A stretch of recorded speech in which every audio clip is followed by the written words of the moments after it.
तरी वाले चावल। ये ले बहू, ये मेरी तरफ से तेरी मुंह दिखाई सोने के इयररिंग्स पहन कर बता तुझे कैसे लगे। बाबूजी आप इतने प्यार से लाए हैं तो ख़राब कैसे हो सकते हैं। और सच बताऊं तो ये मेरे लिए बहुत अनमोल है। इससे खूबसूरत इयररिंग्स तो मैंने आज तक कभी देखी ही नहीं। चलो ठीक है, आपका हो गया। चल मोहित, अब तेरी बारी। एक लौता देवर है तू। अब तू बता, तू अपनी भाभी के लिए क्या लेकर आया है। देखो भाभी, आपको तो पता ही है कि अभी मेरा कॉलेज चल रहा है, जॉब तो मैं करता नहीं। अपनी पॉकेट मनी से पैसे बचाकर आपके लिए छोटा सा गिफ्ट लेकर आया हूँ। पता नहीं आपको पसंद आएगा कि नहीं। सुगंधा देवर का दिया हुआ गिफ्ट खोलती है तो उसके अंदर उसे एक प्यारी सी नोज रिंग दिखाई देती है। नॉट बैड मोहित, चॉइस तो बहुत अच्छी है तुम्हारी। इम्प्रेस हो गई मैं। घर में नई दुल्हन सुगंधा के गृह प्रवेश के बाद सभी लोग बारी बारी से उसे वेडिंग गिफ्ट दे रहे थे। जब बारी बारी से सबने अपना अपना गिफ्ट सुगंधा के हाथ में थमा दिया तो उसके ससुर चमनलाल ने अपनी पत्नी से कहा, अरे भाग्यवान, पूरे परिवार ने गिफ्ट पकड़ा दिया बहू को। अब तुम भी कुछ दोगी या बस यहाँ दर्शकों की तरफ बैठकर तालियां बजाती रहोगी। अरे मैंने तो इतना स्पेशल गिफ्ट सोचा है बहू के लिए कि बहू हैरान रह जाएगी मेरा गिफ्ट देखकर। ऐसा क्या गिफ्ट है माँ जी, बताइए ना। देख बेटा, जो गिफ्ट है ना वो चल कर तेरे पास नहीं आ सकता, तुझे गिफ्ट के पास चलना होगा। इतना कहकर सास कांता बहू सुगंधा को लेकर रसोई की तरफ जाने लगती है। अरे मम्मी, ये किचन के दरवाजे पर आपने रिबन क्यों बांध रखा है? चक्कर क्या है? अरे तुम लोग पूछ रहे हो ना मैंने बहू के लिए क्या गिफ्ट खरीदा है, तो भाई मेरा गिफ्ट ये किचन ही है। मैं बहू को अपना किचन गिफ्ट कर रही हूँ। देख बहू, एक औरत के लिए उसकी रसोई क्या होती है ये औरत से ज़्यादा कोई नहीं समझ सकता। हमारी ज़िंदगी का एक बहुत इम्पॉर्टेंट पार्ट होता है रसोई।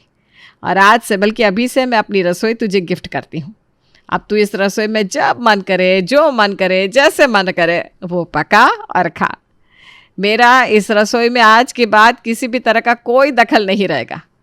अब तुझे पता है ना, शादीशुदा बहू के जीवन में आधा कलेश इसी बात का होता है कि सास रसोई में बात बात पर आकर अपनी टांग अड़ाती है। इसीलिए मैंने तो पहले ही सोच लिया था कि मैं अपनी बहू की रसोई में कभी भी टांग नहीं अड़ाऊंगी। तुझे पूरी आज़ादी है कि तू अपनी रसोई को अपने तरीके से चला सके। बोल, हो गई ना मेरी सोच से इम्प्रेस? सबसे यूनिक गिफ्ट है कि नहीं मेरा? माँ जी, आपकी सोच तो वाकई बहुत अच्छी है। मैं तो सोच भी नहीं सकती थी कि कभी किसी नई बहू को गिफ्ट में रसोई भी मिल सकती है। लेकिन इस किचन को गिफ्ट करने के पीछे जो आपकी सोच है ना, उसको मानना पड़ेगा। थैंक यू सो मच मुझे इतना समझने के लिए। सुगंधा की मुँह दिखाए और गृह प्रवेश की रस्म पूरी हो चुकी थी और अब समय आ गया था सुगंधा की पहली रसोई की रस्म की जाए। माँ जी, आज मेरी पहली रसोई की रस्म है। बताइए ना, आज मैं खाने में सबके लिए क्या बनाऊँ? देख बेटा, मैंने तुझे कहा ना रसोई आज से तेरी है। अब जब मैंने तुझे रसोई गिफ्ट में दे दी है तो मुझसे पूछने का कोई मतलब ही नहीं बनता। अरे भाई, जो तुझे पसंद हो और जो तुझे अच्छे से बनाना आता हो वो बना ले। ठीक है। सुगंधा रसोई में जाती है और अपनी पसंद से पूरे मन से पूरे परिवार का खाना बनाने में लग जाती है। थोड़ी देर बाद खाने की खुशबू से पूरा घर महकने लगा था। क्या बनाया है भाई आज खाने में? खुशबू तो बड़ी अच्छी आ रही है। बाबूजी, मैं ऐसे नहीं बताने वाली, आपको खुद ही खाकर बताना होगा कि सिर्फ खुशबू अच्छी आ रही है या फिर खाना भी अच्छा बना है। अरे भाई, तुमने इतने प्यार से बनाया है तो अच्छा ही बना होगा सब कुछ। चलो भाई, अब ज़्यादा देर मत करो, हमसे तो भैया भूख बर्दाश्त नहीं हो रही। फटाफट से खाना लगाओ। सुगंधा ठीक कह रही है बाबूजी, पहले ही 2 बज गए हैं। अब तुम देर मत करो, फटाफट से लंच लगाओ। एक बात बताओ, खाने में सब तैयार है ना? हाँ बाबा, सब तैयार है। बैठिए ना डाइनिंग टेबल पर, मैं खाना सर्व करती हूँ। सब लोग डाइनिंग टेबल पर बैठ गए थे। जैसे ही सुगंधा पहले बर्तन को खोलती है, कढ़ी की खुशबू से पूरा डाइनिंग टेबल महकने लगता है। ओह, तो ये बात है। मैं गैस कर सकता हूँ, कढ़ी चावल बनाया ना तुमने? बिल्कुल सही कहा। पसंद तो है ना आप लोगों को? अरे भाभी, कढ़ी चावल तो मेरे और भैया के एकदम फेवरेट है। आपने दोनों का आज फर्स्ट डे दिल जीत लिया, मज़ा ही आ जाएगा। चलो, मैं तो वैसे ही डर रही थी कि पता नहीं मेरा बनाया हुआ खाना आप लोगों को पसंद आएगा कि नहीं। सुगंधा सबकी थाली में खाना सर्व करती है। अरे बहू, ये क्या है भाई? ये कढ़ी के अंदर चावल गिर गया है क्या? नहीं नहीं माँ जी, गिरेंगी क्यों? मैंने कढ़ी में चावल डालकर पकाया है। क्या कहा तूने? कढ़ी में चावल डालकर पका दिया? ऐसे कौन कढ़ी चावल बनाता है बहू? हमारे यहाँ तो ऐसे ही बनता है। आप खुद सोच कर देखिए ना माँ जी, आखिर प्रॉब्लम क्या है? कढ़ी में चावल डालकर पकाया तो, बल्कि देखा जाए तो इस तरह से काम जल्दी हो जाता है। और आपको पता है जब चावल कढ़ी में डालकर पकाते हैं ना तो उसका स्वाद अलग ही हो जाता है। आप लोग कढ़ी चावल खाइए, तब तक मैं अंदर से मटर पनीर लेकर आती हूँ। सुगंधा जैसे ही रसोई में जाती है पीछे से ननद रचना बोल पड़ती है। मम्मी मुझे लगता है भाभी को ना कढ़ी चावल बनाना आता ही नहीं। अगर भाभी को कढ़ी बनानी नहीं आती तो आपसे पूछ लेना चाहिए था। ये खाने का सत्यानाश करने की क्या ज़रूरत थी? अरे रचना तू रुक जा ना, देख भाभी अभी मटर पनीर लेने के लिए किचन में गई है। पक्का मटर पनीर के साथ भाभी ने पूड़ियाँ बनाई होगी। तू छोड़ ना इस कढ़ी चावल को, हम लोग आराम से मटर पनीर के साथ गरम गरम पूड़ियाँ खाएंगे, मज़ा आ जाएगा। हाँ भैया ठीक बोल रहे हो। अब तो मुझे भी बस मटर पनीर के आने का इंतज़ार है। इस कढ़ी चावल से तो अब कोई उम्मीद बची नहीं है। इसकी तो शक्ल ही गंदी लग रही है।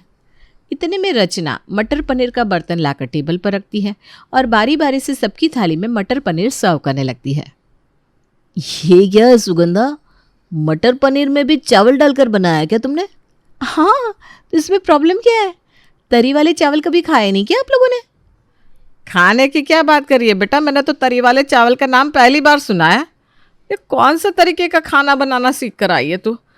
शादी से पहले जब मैंने तेरी माँ से पूछा था आपकी बेटी खाना तो बना लेती है ना, तब तेरी माँ कह रही थी मेरी बेटी को हर तरह का खाना बनाना आता है। हाँ तो माँ जी, मेरी मम्मी ने आपसे कौन सा झूठ बोला था? मुझे वाकई सब कुछ बनाना आता है। आप बताइए क्या खाएंगी, मैं सब कुछ बनाकर खिलाती हूँ आपको। ऐसा खाना बनाते हैं तुम्हारे घर में? इसे खाना बनाना कहते हैं तुम्हारे यहाँ? अरे भगवान ही बचाए तेरे ऐसे खाने से तो। अरे यार, मटर पनीर बनाया था तो उसके साथ कुछ पूरी पराठा बना लेती। मटर पनीर के साथ तुमने एक तो चावल बना लिए और वो भी उसी की ग्रेवी में डालकर पका भी दिया। मतलब आदमी चाह कर भी मटर पनीर के साथ कुछ और खा ही नहीं सकता, झक मारकर उसको यही चावल खाने पड़ेंगे। अब ये तो गलत बात है ना माँ जी, आपने मुझे किचन गिफ्ट में दिया है। आप ही ने कहा था कि मैं खाना अपने तरीके से अपने स्टाइल में बना सकती हूँ और जैसे मन करे वैसे खिला सकती हूँ। फिर अब आपको मेरे हाथ का खाना पसंद क्यों नहीं आ रहा? ये सही है क्या? मुंह दिखाए के समय आपने बड़ी बड़ी बातें की, सबकी वाहवाही पाली और अब आप पहले ही दिन मेरे बनाए हुए खाने में कमियां निकाल रही हैं। बेटा कमी निकालने की बात नहीं है, लेकिन कम से कम ऐसा खाना तो मत बना के गले से नीचे ना उतरे। तू देख रही है घर में सबकी शक्ल पर 12 बज गए हैं खाने को देखकर। बेचारे कब से भूख से तिल मिला रहे थे कि आज तो भाभी के हाथ का कुछ स्पेशल खाने को मिलेगा, और भाभी ने तो इतना स्पेशल बना दिया कि वो खाना गले से नीचे नहीं सरक रहा। इतना भी कोई बुरा नहीं है माँ जी, हम लोग बचपन से यही खाना खाकर बड़े हुए हैं, हमारे गले से तो नीचे उतर जाता है। और भाई तरी वाले चावल की तो बात ही कुछ और होती है। यही खाना अगर मैंने अभी अपने मायके में बनाया होता ना तो सब लोग उंगलियां चाट चाट कर खा रहे होते। सही बात है, किसी ने ठीक ही कहा है, ससुराल में आकर चाहे जो भी कर लो, लेकिन ससुराल से कभी बहू को तारीफ नहीं मिलती। सब लोग हमेशा कमियां ही निकालते हैं। अरे भाभी, हम कौन सा आपके खाने में कमियां निकालने के लिए यहाँ पर तैयारी करके बैठे थे। हमने तो बड़े अरमान सजाए थे कि आज आपके हाथ का कुछ स्पेशल खाने को मिलेगा, लेकिन आपने तो हमारी उम्मीदों पर पानी ही फेर दिया। खैर जाने दो, मेरा तो पेट भर गया मम्मी, मैं जा रही हूँ। ठीक कह रही है रचना, मेरा भी खाना देखकर ही पेट भर गया। मैं अपने कमरे में जा रहा हूँ, मुझे कुछ इंपॉर्टेंट नोट्स बनाने हैं। खाने की शक्ल देखकर सबकी भूख मर गई थी। एक एक करके बहाना बनाते हुए सभी लोग डाइनिंग टेबल से उठ जाते हैं और अपने अपने कमरे में जाकर बैठ जाते हैं। अरे बड़े अजीब लोग हैं, इतने प्यार से मैंने सबके लिए खाना बनाया, किसी को कोई कदर ही नहीं है। देखो तो कैसे सब लोग मुंह पर ही बेइज्जती करके चले गए। अरे करने दो, मुझे क्या भाई, मैंने तो अपनी तरफ से पूरी कोशिश की थी। अरे भाभी, 1 महीना हो गया गौरव की शादी को। हमने सोचा अब तक तो आपने बहू की पहली रसोई की रस्म भी कर दी होगी, क्यों ना हम लोग आकर बहू के हाथ का खाना चख लें, इसी बहाने मुंह दिखाई भी कर लेंगे। अरे क्यों नहीं जीजी, आप ही का घर है, जब मन करे तब आ जाइए। सुगंधा बेटा, कल तुम्हारी बुआ जी आ रही हैं खाने पर, और सुनो भाई, नाक मत कटवा देना, उनके लिए ना कुछ ढंग का बना लेना। रुकिए माँ जी, देखिए ये सरासर गलत बात है। आपने वादा किया था कि आप मेरी रसोई के बीच में टांग नहीं अड़ाएंगी। मैं किसके लिए क्या बनाऊंगी, कब बनाऊंगी, कैसे बनाऊंगी, ये सब तो आपने मेरे ऊपर छोड़ दिया था ना। फिर अब आप अपने वचन से क्यों फिर रही हैं? देखिए बुआ जी के स्वागत की पूरी जिम्मेदारी मेरी है, आप चिंता मत करिए, विश्वास रखिए, मैं सब कुछ मैनेज कर लूँगी। अरे इसी बात का तो डर है कि तू सब मैनेज कर लेगी। अपने तरीके से तूने सब मैनेज कर लिया ना तो नाक कट जाएगी मेरी। खैर मैंने भी तो बिना कुछ सोचे समझे खुशी खुशी रसोई की चाबियां सौंपी थी इसे, इतना ही नहीं, मैंने तो रिबन भी कटवा दिया था। मुझे क्या पता था कि मेरा ये तोहफा मुझे इतना भारी पड़ जाएगा। अब ये बहू मुझे तो रसोई में 1 मिनट भी खड़ा नहीं होने देती। अगले दिन बुआ जी खाने पर घर आ गई थी। डाइनिंग टेबल पर बैठने के बाद, दीदी हम तो पहले ही बता रहे हैं, बहू ने अकेले ही सब तैयारी करी है। अब खाना अच्छा बना है या बुरा है, इसकी पूरी जिम्मेदारी बहू की है, इसलिए प्लीज़ आप हमें बुराई मत देना। अरे भाभी, अभी तो खाना चखा भी नहीं, अब तो पहले ही घबराने लग गई। क्या बात है, बहू ढंग का खाना नहीं बना पाती है क्या? खुद ही खाकर पता लगा लीजिए जी। अब मैं अपने मुंह से क्या ही कहूँ। देखिए बुआ जी, मुझे पता है आप ज़्यादा भारी भोजन कर नहीं पाती, इसलिए मैंने आपके लिए हल्का भोजन बनाया है। आपके लिए आपकी पसंद की तौरी और लौकी की सब्जी बनाई है। अरे वाह, ये बहुत अच्छा किया तूने, जो मेरे लिए ज़्यादा तला भुना और मसालेदार खाना नहीं बनाया। वैसे भी इस उम्र में मुझे पूरी, कचौरी, पनीर, छोले हज़म नहीं होते। बहुत अच्छा किया जो मेरे लिए हल्का खाना बनाया। चल अब फटाफट से परोस दे। बुआ जी के थाल में जैसे ही बहू सुगंधा खाना परोसती है, बुआ जी के चेहरे का रंग उड़ जाता है। ये क्या है बहू, तुरई वाले चावल? तुरई वाले चावल नहीं है, तरी वाले चावल है। देखिए, तुरई की सब्जी में जब चावल डालकर पकता है ना, हा, क्या स्वाद आता है। आप खाकर बताइए, उंगलियां चाटती रह जाएंगी। अरे बहू, ये क्या बेतुका सा खाना बना दिया तूने। भाई, तुरई लौकी की सब्जी से हम तो गर्मा गर्म फुलके खाते हैं। चलो, तूने चावल बना भी दिए थे तो किसी तरह हम चावल खा भी लेते, लेकिन ये सब्जी के अंदर चावल डालकर पकाने की क्या ज़रूरत थी? हमारी तरफ मत देखो दीदी, हमने तो पहले ही बता दिया था कि खाना अच्छा बने या बुरा उसमें हमारा कोई हाथ नहीं है। भाई, हमने तो शादी के पहले ही दिन ना ये रसोई बहू को गिफ्ट कर दी थी और उसी का खामियाजा भुगत रहे हैं आज तक। अब ये जो उल्टा सीधा पका रही है ना, हम सबको वही खाना पड़ रहा है। अरे भाभी, पहले बता दिया होता कि आपकी बहू खाने के नाम पर ऐसे टॉर्चर करती है तो मैं आती ही नहीं आपके घर खाने पर। अरे जी, हमारे बारे में भी तो सोचिए ना। आप तो एक ही दिन खाना खाएंगी और अपने घर लौट जाएंगी। हमें तो दिन के 3 टाइम यही तरी वाले चावल खाने पड़ रहे हैं। अरे महारानी कोई भी सब्जी बनाती है उसके अंदर चावल डालकर पका देती है। यही बेस्वाद खाना खा रहे हैं हम 1 महीने से। अरे तो ढंग का खाना बनाना सिखा दीजिए इसको। अगर खाना बनाना नहीं आता तो सीखना तो चाहिए। अरे मैं तो सिखा दूँ, लेकिन ये सीखने को तैयार कहाँ है। इसका तो कहना है कि मैं जो बनाऊँ, जैसे बनाऊँ, सबको वैसे ही खाना पड़ेगा, क्योंकि अब ये रसोई उसकी है तो हमें उसके बीच में बोलने का कोई अधिकार नहीं है। अब आप ही बताओ, आखिर मैं करूँ तो क्या करूँ? मैं बताती हूँ भाभी आपको। आप ऐसा करो, उसकी माँ को फ़ोन लगाओ। अब इसकी मम्मी इस मामले का निपटारा करेगी। हमारी बात तो समझ में नहीं आ रही इसे, अपने माँ बाप की बात तो समझ में आएगी ना। हाँ जी, ये आपने सही बात करी। अभी इसकी मम्मी को फ़ोन लगाती हूँ। सुगंधा की सास उसकी माँ को फ़ोन लगाती है। देखिए बहन जी, वैसे तो बहुत गुणी है आपकी सुगंधा। जब से इस घर में आई है ना, बिल्कुल रच बस गई है, लेकिन खाने के मामले में थोड़ा हाथ तंग है उसका। अरे ये क्या सिखा दिया आपने उसको, तरी वाले चावल रोज़ वही बना कर रख देती है। कोई भी सब्जी बनाने को कहो, उसी सब्जी में चावल डाल देती है और कहेगी ये तो तरी वाले चावल है। अरे रोटी सब्जी खाने का कोई रिवाज नहीं है क्या आपके घर में? बहन जी, तरी वाले चावल खाने में ऐसी क्या समस्या है? भाई, हम तो सालों से वही खा रहे हैं। इतना पौष्टिक और स्वादिष्ट खाना बनता है, दिक्कत ही क्या है? और दुनिया में ऐसा कौन है जो कढ़ी चावल, दाल चावल, छोले चावल, पनीर चावल नहीं खाता?